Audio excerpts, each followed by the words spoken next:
Hello, and welcome to the weekly broadcast of Strategic Speaking for Results. I'm Elizabeth Bachman, your host, and I want to talk about one of the questions that I get from my clients a lot, which is, what is executive presence and how can I get some?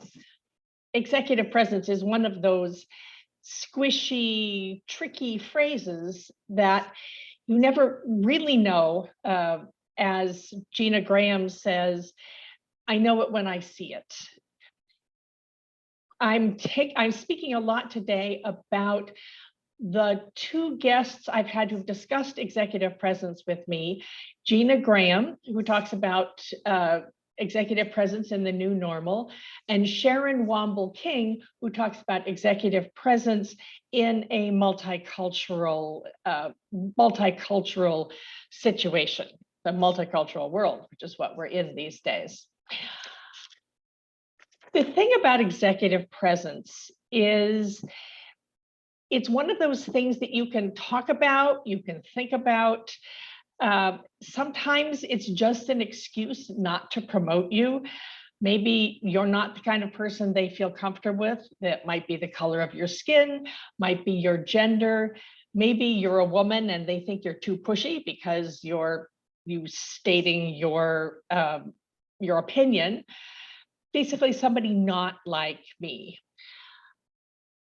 Another thing that affects someone not having executive presence in the minds of others is the performance bias. It's one of the many biases that the Lean In organization identified in a study they did with McKinsey, where the performance bias is that men are hired or promoted because of potential.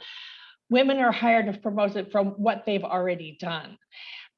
So that's a whole other conversation, and I could go into that in another conversation. Today, I want to talk a little bit about how do you get executive presence. First thing is work with a coach like me, somebody whose job it is to help people develop executive presence. The second thing is go back to rule number one for presenting, which is use strategic empathy to make it about them. Who do you have to convince? Who are you talking to who is going to decide whether you have the executive presence required to get that position that you want? If they say you don't have executive presence, see if you can ask what specifically it is. Now, this is sometimes a tricky thing because, it's kind of scary to go to somebody who says, no, you're not good enough, and says you don't have executive presence, and say, give me a specific example. If you can do it, that's the best way to do it. And if you're in a situation like that, please contact me because I can coach you through it. Some of the general things you can do, though, is be grounded. Number one, be grounded. Stand still when you're presenting. Don't fidget. Don't fuss with your clothing. Don't twiddle your fingers. Don't blink a lot or look around when you're on a video call. Remember, you were hired for what you're good at. If you're being considered for a promotion or you want to be considered for your promotion, it's not because you're cute, it's not because you're smart, it's not because you're silly or anything, it's because you're smart, you're good at it. Sit in that authority, your power, be grounded in your power. Physically, it means don't fidget. And mentally, it means remember, you have something important to contribute. Both Gina Graham in the podcasts, I'll post the links in the comments, both Gina Graham and Sharon Womble King mentioned that. Remember where you come from. Also, go back to the post I did the other day about seeding your value with stories and track your accomplishments. That's an easy way for you to remember. I too tend to only think about the things I haven't done and not the things I have done right. And I have people around me who push me to remember what I've done right.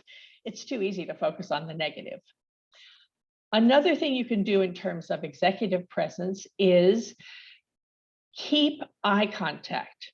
In a Western culture, and I'm mostly talking to people who work in Western cultures, in a Western culture, it's important to maintain eye contact.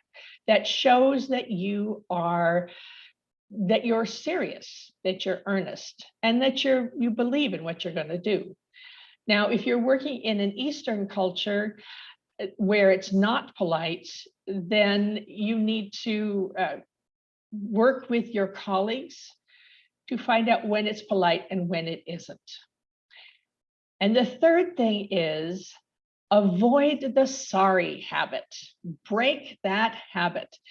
Don't deposition yourself before you say something by, I don't know, is this the right thing to say? I don't know if this will work or not, or I don't know if this is a good idea, but just say it.